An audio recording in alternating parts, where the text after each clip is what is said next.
BJP नेता रमेश बिधूड़ी को अब धमकी मिली है। कांग्रेस नेता जितेंद्र भदौरिया ने ये धमकी दी। रमेश बिधूड़ी अपनी औकात में रहो, ये बात उन्होंने कही। अपने बाप की औलाद हो तो ग्वालियर आ जाओ, इस तरीके की धमकी उन्होंने यहाँ पर दी है। जीप काट डालूंगा तलवार से, प्रियंका गांधी पर दिए बयान को लेकर उन्होंने ये धमकी दी है।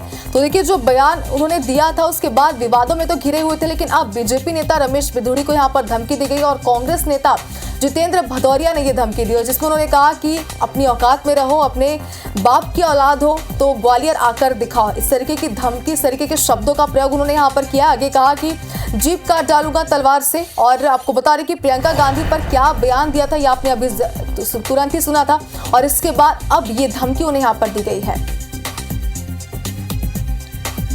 और चलिए, इस खबर पर ज्यादा जानकारी के लिए हमारे सहयोगी नासिर गौरी हमारे साथ ग्वालियर से लाइव जुड़ गए। नासिर, देखिए, पहले तो उन्होंने क्या कहा था, क्या बयान दिया था, ये हमने सुना। इसके बाद किस तरीके से माफी मांगी और फिर एक विवादित बयान, और इसके बाद अब उन्हें धमकी। बताइए अगला मोड़ इसका। देखिए, सबसे बीजेपी के जो पूर्व सांसद हैं और विधानसभा से प्रत्याशी हैं अभी दिल्ली के, लगातार उनके जो विवादित बयान है वो उसमें गिरते जा रहे हैं। कांग्रेस हमलावर है, लेकिन अब कांग्रेस हमलावर तो थी, लेकिन अब विवादित बयान कांग्रेस की तरफ से धमकी भरा बयान ग्वालियर से हुआ है।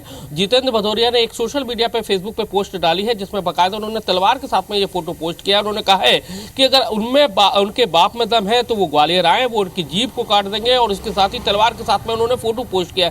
तो कुल मिलाकर देखा जाए तो वो जो विवादित बयान है उसके बाद उनका माफी मांगना, और उसके बाद फिर कांग्रेस के द्वारा हमलावर होना और अब धमकी देना, कहीं ना कहीं ये जो मामला है लगातार सुर्खियों में आता जा रहा है। क्योंकि रमेश बिधूड़ी दिल्ली उपचुनाव में बीजेपी की तरफ से प्रत्याशी हैं और उनके द्वारा चुनाव में वोटर्स को अपनी ओर मोड़ने के लिए और इस तरह से जो विवादित बयान दे रहे हैं, तो कहीं ना कहीं सवाल खड़े हो रहे हैं। लेकिन अब जो धमकी भरा जो बयान है ग्वालियर से जारी किया गया है, उनके लिए अब देखना यही होगा कि बीजेपी के लोग हैं या फिर उनके द्वारा इस बयान को लेकर कितनी गंभीरता से लिया जाता है, जो धमकी दी गई है उसको कितनी गंभीरता से लिया जाता है, उसके बाद उनके ऊपर क्या कार्रवाई की जाती है, जिसने धमकी दी है उसके ऊपर भी क्या कार्रवाई की जाती है। क्योंकि सीधी तौर पर देखा जाए तो सोशल मीडिया पर इस तरह की धमकी भरी पोस्ट डालना कहीं ना कहीं ये अपराध की श्रेणी में भी आता है। तो अब बीजेपी के लोग किस तरह से एक्टिव होते हैं ये देखना होगा, क्योंकि विवादित बयान पर कांग्रेस तो पूरी तरह से एक्टिव है, लेकिन अब रमेश बिधूड़ी को धमकी दी गई है, क्योंकि वो पूर्व सांसद भी है,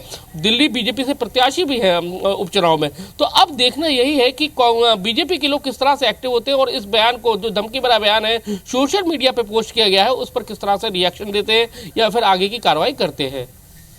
बिल्कुल नासिर, जैसे कि आपने कहा, तो कांग्रेस तो इस बयानों को लेकर पूरी तरीके से एक्टिव। अब देखने वाली बात होगी बीजेपी आगे कितनी एक्टिव होती है और इस पूरे मामले पर किस तरीके की कार्रवाई की जाए, क्योंकि जैसा कि आपने भी कहा कि जो बयान उन्हें दिए कहीं ना कहीं अपराधों की श्रेणी में भी आते हैं। तो आगे अपडेट जरूर आपसे लेंगे, आप बने रहिए हमारे साथ।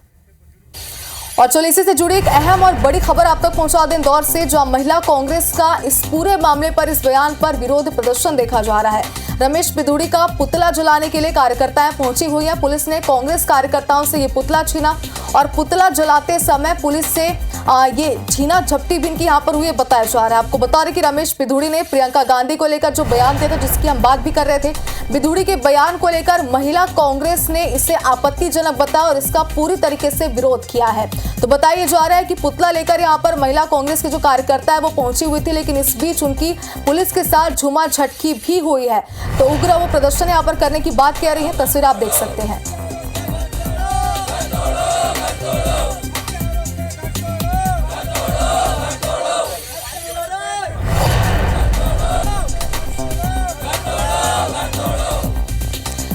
देखिए, महिला कांग्रेस का यहाँ पर कितना ज्यादा आक्रोश है, ये आप इस बात से अंदाजा लगाइए कि यहाँ पर रमेश बिधूड़ी का पुतला लेकर वो पहुंची हुई थी और यहाँ पर पुतला जलाने की वो बात की थी, लेकिन इसी बीच पुलिस वहां पर पहुंच गई और उनके हाथ से पुतला छीन लिया गया, जिस बीच बताया जा रहा है कि पुलिस और कार्यकर्ताओं के बीच झूमा झटकी भी हुई। तो देखिए, हमारे सहयोगी हमारे साथ जुड़े हुए थे नासिर गौरी, जिन्होंने बताया कि इस पूरे मामले को लेकर आगे क्या रुख सामने आता है, ये बड़ा विषय है, क्योंकि जो जाहिर सी बात है कि विवादों को लेकर वो अपने घिरे हुए हैं। सोशल मीडिया पर जो उन्होंने पोस्ट किया था उसके बाद से लगातार कई नकारात्मक प्रतिक्रियाएं तो सामने आ रही थी, लेकिन अब जो कार्यकर्ताएं हैं जो वो सभी सड़कों पर उतर आई है, प्रदर्शन कर रही है और इस पूरे मामले पर कार्रवाई की मांग कर रही है। तो देखिए, बयानों को लेकर वो सुर्खियों में तो घिरे हुए थे, लेकिन अब किस तरीके से विवाद का सामना उन्हें करना पड़ सकता है, या आप इस बात से अंदाजा लगाए कि तमाम जो कार्यकर्ताएं हैं वो सड़क पर अब उतर आई हैं और इस पूरे मामले पर कार्रवाई की मांग कर रही है।